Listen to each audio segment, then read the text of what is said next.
ஹே good morning everyone. அனைவருக்கும் வணக்கம். இன்றைக்கி தேதி பார்த்தீங்கன்னா 10 ஜூலை 2026 வெள்ளிக்கிழமை. தினமணியில் இருக்கிற நியூஸஸை பார்க்கலாம். ஓகே. ஸோ ஹெட்லைன்ஸ் பார்த்தீங்கன்னா, இந்தியாவுக்கு யுரேனியம் ஆஸ்திரேலியாவுடன் ஒப்பந்தம். ஓகே அப்படின்னு சொல்லிட்டு ஒரு ஹெட்லைன்ஸ் கொடுத்துருக்காங்க. ஸோ நமக்கு தெரியும் நம்மளுடைய பிரதமர் மோடி அவர்கள் வந்து ஒரு 3 நாட்டுக்கு வந்து பயணம் பண்ணுறாரு அப்படின்னு சொல்லிட்டு இல்லையா?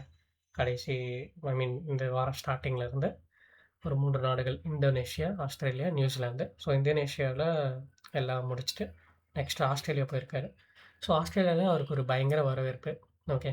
அந்த நாட்டினுடைய பிரதமர் வந்து ஆ ஆண்டனி அல் அல்போனசி. ஓகே. அவரும் வந்து வரவேற்பு கொடுத்து மீட் பண்ணியிருந்தாரு. சரிங்களா? ஸோ நிறைய திட்டங்கள், நிறைய ஒப்பந்தங்கள், கிட்டத்தட்ட ஒரு 18 ஒப்பந்தங்கள், முக்கிய முடிவுகள், முக்கிய அறிவிப்புகள் வந்து நேத்து வந்து வெளியாயிருக்கு. ஓகே. அவங்க டிஸ்கஷன்ஸ்க்கு அப்புறம். ஸோ என்னென்ன ஒண்ணு ஒண்ணான்னு பார்க்கலாம். சரிங்களா? ஸோ ஃபர்ஸ்ட்டு வந்து பார்த்தீங்கன்னா, நம்ம ஆஸ்திரேலியா கூட 2022ல ஒரு பொருளாதார ஒரு இது ஒண்ணு போட்டிருப்போம். சரியா? காம்ப்ரிஹென்சிவ் எக்கனாமிக் அக்ரீமெண்ட் மாரி. சரிங்களா? ஸோ அதனுடைய ஒரு அதனுடைய ஒரு எக்ஸ்டென்ஷனா நம்ம இத பார்க்கலாம். சரிங்களா? ஸோ கிட்டத்தட்ட ஒரு 18 ஒப்பந்தங்கள். ஆ பார்த்தீங்கன்னா, வர்த்தகம், முதலீடு, பாதுகாப்பு, டிஃபென்ஸ்ல, அப்புறம் டெக்னாலஜில, ஓகே, ஏஐ, கல்வி, கனிமங்கள், மினரல்ஸு, சட்டப்பூர்வ இடப்பெயர்வு, அந்த மாரி நெறைய ஒரு துறைகள்ல ஒரு ஒப்பந்தங்கள் கையெழுத்தாயிருக்கு. சரிங்களா? இரு தரப்பும் வந்து ஒரு பரஸ்பரமா ஒப்பந்தங்கள கையெழுத்திட்டுருக்காங்க. இதில நம்ம முக்கியமா பார்த்துக்க வேண்டியது பார்த்தீங்கன்னா, இந்த யுரேனியம். சரியா? அதாவது கனிமங்கள், மினரல்ஸ். ஸோ ஏன் இந்த யுரேனியம நம்ம பார்க்குறோம் அப்படின்னு பார்த்தீங்கன்னா, நம்ம வந்து அ இந்த அணுசக்தியில வந்து ஒரு இது பண்ணிட்டுருக்கோம் இல்லையா? லைக் இந்த ஃபாஸ்ட் ஃபீடர் ரியாக்டர்ஸ் அதெல்லாம் வந்து நெறைய ஒரு திட்டமிட்டுருக்கோம் இல்லையா? ரீசென்ட்டா கூட பார்த்தீங்கன்னா, நம்ம கல்பாக்கத்தில ஒரு அந்த ஃபாஸ்ட் ஃபீடர் ரியாக்டர் வந்து ஒரு அச்சீவ்மெண்ட்ட வந்து இது பண்ணுச்சு இல்லையா? ஒரு கிரிட்டிகாலிட்டிய வந்து ஒரு அச்சீவ் பண்ணுச்சு இல்லையா? ஸோ அதுக்கெல்லாம் நமக்கு பேஸா இருக்கிறது வந்து யுரேனியம் தான். யுரேனியம் வந்து தோரியமா கன்வெர்ட் ஆகும். தோரியம் வந்து இன்னொரு எலிமெண்ட்டா கன்வெர்ட் ஆகும்னு நம்ம பார்த்துருந்தோம் இல்லையா? ஒரு 3 எலிமெண்ட்ஸா 3 ஸ்டேஜஸ்ல. ஸோ நமக்கு யுரேனியம் வந்து ரொம்ப தேவைப்படுது. நம்ம ஆல்ரெடி யுரேனியத்த வந்து சீனா, ரஷ்யா இந்த மாரி தான் கொள்முதல் பண்ணிட்டுருக்கோம். சரிங்களா? ஸோ நம்ம நாட்ல கம்மி. ஸோ நம்ம ஆல்ரெடி நம்ம இது ரிசர்ச்ல இருக்கோம். ஓகே. ஸோ இப்போ நம்ம ஆஸ்திரேலியா கிட்ட இருந்து அந்த யுரேனியத்த வந்து வாங்குறோம். சரிங்களா? ஓகே. ஸோ அவங்க நமக்கு வந்து ஏற்றுமதி பண்றாங்க. நம்ம அத இறக்குமதி பண்றோம். சரிங்களா? ஸோ இதான் முக்கியமான இம்பார்ட்டன்ட்டான ஒரு ஒப்பந்தம்னா இதுதான். சரியா? அதே மாரி பார்த்தீங்கன்னா, நெறைய சின்ன சின்ன ஒப்பந்தங்கள் போட்டிருக்கோம். லைக் கடல்சார் பாதுகாப்புல ஒரு சுரங்க தொழில்நுட்பம் சார்ந்த ஒரு திறன் மேம்பாடு. அப்புறம் குருகிராம்ல வந்து ஆஸ்திரேலியாவோட ஒரு பல்கலைக்கழக வளாகம். ஓகே. அந்த பல்கலைக்கழகம் பேர் பார்த்தீங்கன்னா, விக்டோரியா யுனிவர்சிட்டின்ற ஒரு யுனிவர்சிட்டி. நம்மளுடைய இந்தியால இருக்கிற ஆ அ குருகிராம்ல வந்து அவங்களுடைய ஒரு ஒரு அ அ இது கேம்பஸ் வந்து உருவாக்குறது. சரிங்களா? அதே மாரி பெங்களூரில் ஃப்ளின்டஸ் பல்கலைக்கழக வளாகம். ஓகே.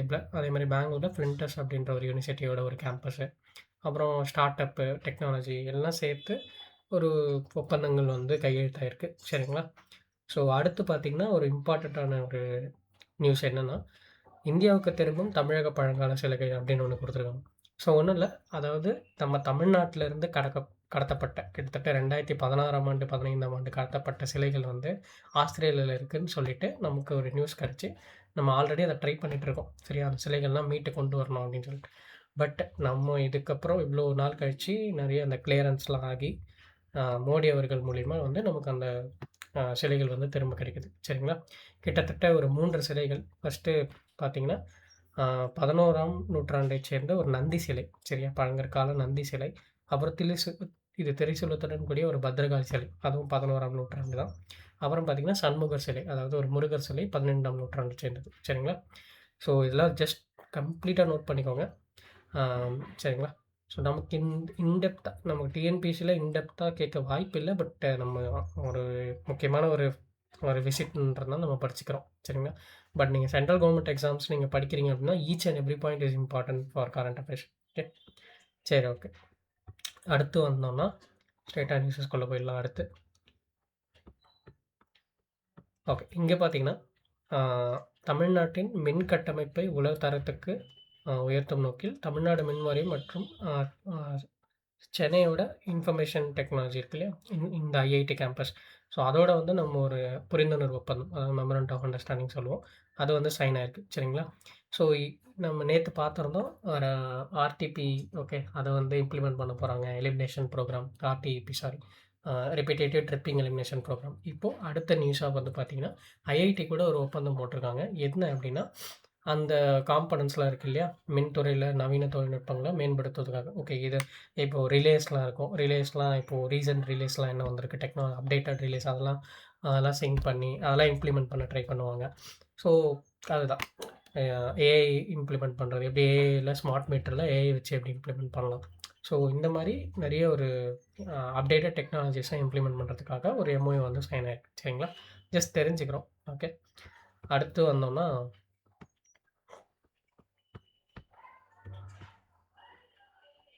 ஓகே. இங்க பார்த்தீங்கன்னா, பள்ளிக் கல்வியில் தேசிய அளவில் தமிழகம் தொடர்ந்து முன்னிலை. ஆம் மத்திய அரசின் ஆய்வறிக்கையில் தகவல். ஸோ அதாவது பார்த்தீங்கன்னா, மத்திய அமைச்சகம் அ கீழ இருக்கக்கூடிய அதாவது மினிஸ்டர் ஆஃப் எஜுகேஷன் ஓகே. ஆ கல்வி அமைச்சகம் கீழ இருக்கக்கூடிய யுனைடெட் அ கல்வி தகவல் மேலாண்மை என்ற பெயரில் கல்வி மேலாண்மை அறிக்கை ஓகே. யுனைடெட் டிஸ்ட்ரிக்ட் ஒரு அதாவது டிஸ்ட்ரிக்ட்ல இருக்கக்கூடிய ஒரு எஜுகேஷன் சிஸ்டம் பத்தி ஒரு அறிக்கை வந்து இந்த வருஷம் 2025 டூ 26 வந்து வெளியிட்டிருக்காங்க. சரியா? ஸோ அதில என்ன சொல்றாங்க அப்படின்னு பார்த்தீங்கன்னா, அந்த பள்ளி மாணவர்கள் சேர்க்கை ஓகே. மாணவர்கள் சேர்க்கை, அப்புறம் இடைநிற்றல் அதாவது நெறைய பேர் வந்து ட்ராப் அவுட் ஆயிடுவாங்க இல்லையா? ஸோ அது வந்து அந்த குறைவு, அந்த விகிதம். அப்புறம் அந்த உள்கட்டமைப்பு இன்ஃப்ராஸ்ட்ரக்சர நல்லா பண்ணது. இதில வந்து பார்த்தீங்கன்னா, தமிழகம் தொடர்ந்து வந்து முன்னிலையில இருக்கு அப்படின்றத குடுத்துருக்காங்க. அதாவது கிட்டத்தட்ட பார்த்தீங்கன்னா, ஆ அ அதே மாரி இன்னொன்னு என்ன சொல்றாங்கன்னா, மாநிலத்தில மாணவர் ஆசிரியர் விகிதம் okay. Student to teachers ratio. So இது வந்து பார்த்தீங்கன்னா, இப்போ 22:1 இருக்கு. ஓகே.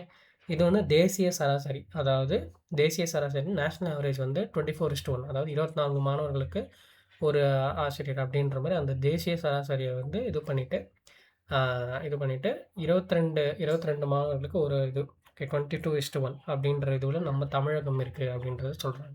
ஓகே. அதே மாரி தமிழகத்தில பார்த்தீங்கன்னா, கிட்டத்தட்ட 205 ஒரு பள்ளிக்கு ஓகே ஒரு பள்ளிக்கு சராசரியா 215 மாணவர்களுக்கு 10 ஆசிரியர்கள் அப்படின்ற வீதம் வந்து நம்ம வந்து ஆ இது ரன் பண்ணிட்டுருக்கோம் ஸ்கூல்ஸ. சரிங்களா? அதே மாரி நெறைய குடுத்துருக்காங்க. இந்த டேட்டாலாம் நல்லா நோட் பண்ணிக்கோங்க. நமக்கு தேவைப்படலாம். தேசிய சராசரியான 9.5 விட அந்த ஒரு இடைநிற்றல் வந்து கம்மியா இருக்கு. சரியா? தொடக்க கல்வி, அந்த நடுநிலை அதாவது 8த் வரைக்கும் படிக்கிறவங்க. ஓகே. ஸோ ஜஸ்ட் இந்த பாயிண்ட்ஸ்ல மட்டும் நோட் பண்ணிக்கோங்க. இன் டெப்த்தா கேட்க வாய்ப்பில்ல. சப்போஸ் நமக்கு ஸ்டேட்மெண்ட்ஸா கேட்டுறலாம். ஓகே. இது எவ்வளோ இருக்கு? இது கரெக்ட்டா? இந்த ரீசன் அசர்ஷன் குடுத்துட்டு கேட்டுறலாம். ஓகே. சரியா? சரி.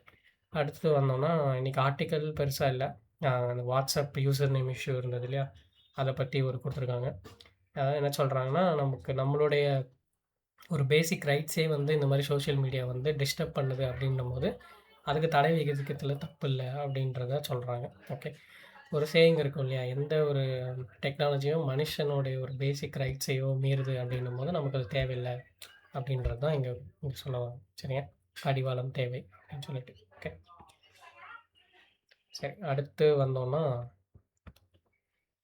ஓகே. இங்க குடுத்துருக்காங்க. அந்த சிலைகள் நம்ம பார்த்தோம் இல்லையா? ஆஸ்திரேலியாலருந்து கொண்டு வரப்போற சிலைகள பத்தி ஒரு நியூஸஸ். ஸோ திருவாரூர் கடுவன்குடி கிராமம் அருள்மிகு கைலாசநாதர் கோயிலைச் சேர்ந்த அந்த நந்தி சிலை, அப்புறம் அந்த பத்திரகாளி சிலை, அப்புறம் பார்த்தீங்கன்னா, கும்பகோணம் மானம்பாடி கிராமம் அருள்மிகு நாகநாத சுவாமி கோயிலைச் சேர்ந்த சண்முகர் சிலை. ஸோ இத கூட கேட்கலாம். எந்த ஊர சேர்ந்தது அந்த சிலைகள் அப்படின்னு சொல்லிட்டு. ஏன்னா, இப்போ நம்ம ரீசென்ட்டா பார்த்தீங்கன்னா, நம்ம மோடி அவர்கள் நெதர்லாண்ட்ஸ் போயிருந்தபோது, அங்கேருந்து அந்த செப்பேடுகள கொண்டு வந்தார் இல்லையா? 21 சோழர் கால செப்பேடுகள. ஓகே. அந்த லெய்டன் யூனிவர்சிட்டிலேருந்து. ஸோ அந்த மாரி இதுவும் ஒரு ஒரு பொக்கிஷமா நம்ம பார்க்கப்படுது. சரிங்களா? கிட்டத்தட்ட ப 2016ல திருட்டப்பட்ட சிலைகள் கிட்டத்தட்ட நமக்கு இப்ப கிடைக்குது அப்படின்னும்போது, கண்டிப்பா எக்ஸாம்ஸ்ல ரிஃப்ளெக்ட் ஆக வாய்ப்பு இருக்கு. ஓகே. அதே மாரி இது எந்த காலகட்டத்த சேர்ந்தது, எந்த கோயில சேர்ந்ததுன்னு நம்ம படிச்சு வச்சுக்கணும். சரிங்களா? கிட்டத்தட்ட பார்த்தீங்கன்னா, ஒரு நந்தி சிலை பார்த்தீங்கன்னா, 46 சென்டிமீட்டர் உயரம், 29 சென்டிமீட்டர் அகலம் எல்லாமே குடுத்துருக்காங்க டீட்டெயில்டா. அதே மாரி பத்ரகாளி சிலை. ஓகே. அதே மாரி அந்த சண்முகர் சிலையோட ஒரு அகலம், உயரம் எல்லாமே குடுத்துருக்காங்க. சரிங்களா? ஸோ நல்லா படிச்சு வச்சுக்கோங்க. கண்டிப்பா ஷோர் ஷாட்டா இந்த 2 ஈவென்ட்லேருந்தே கண்டிப்பா கொஸ்டின்ஸ் வரும். ஓகே. சரி ஓகே. அடுத்து வந்தோம்னா ஸோ உலகளாவிய அ அதிக மீன்கள் உற்பத்தி செய்யும் நாடுகள்ல இந்தியா 2ண்ட் பிளேஸ் அப்படின்ற ஒரு நியூஸ வந்து நம்மளுடைய சிபி ராதாகிருஷ்ணன் அவர்கள் சொல்லியிருக்காங்க. ஓகே. அதே மாரி மோடி அவர்கள் ஆஸ்திரேலியா போயிட்டு நம்மளுக்கு தமிழ் தமிழ் நெஞ்சங்களை மீட் பண்ணியிருக்காரு. ஓகே. ஸோ அதான் இங்க குடுத்துருக்காங்க. அங்க போய் மெல்போர்ன்ல பேசியிருக்காரு. ஓகே. ஸோ இந்தியாவோட வளர்ச்சிக்கு வந்து ஒரு ஈடு இணையற்ற வளர்ச்சி வாய்ப்புகள் இருக்கு. அதில வந்து ஆஸ்திரேலியா பீப்பிள் நீங்க வந்து ஐ மீன் முதலீடுகள் பண்ணுங்க அப்படின்னு அழைப்பு விடுக்கிறாரு. சரிங்களா? முதலீட்டாளர்கள, இன்வெஸ்டர்ஸ. ஓகே. சரி. அடுத்து வந்தோம்னா, நெறைய நியூஸஸ் இருக்கு இன்னைக்கு. கொஞ்சம் டிலே ஆகுது. சாரி. ஓகே. அவ்வளோதான் இன்னைக்கு இருந்த முக்கியமான செய்திகள். நம்ம நாளைக்கு செய்தியில சந்திக்கலாம். Thank you.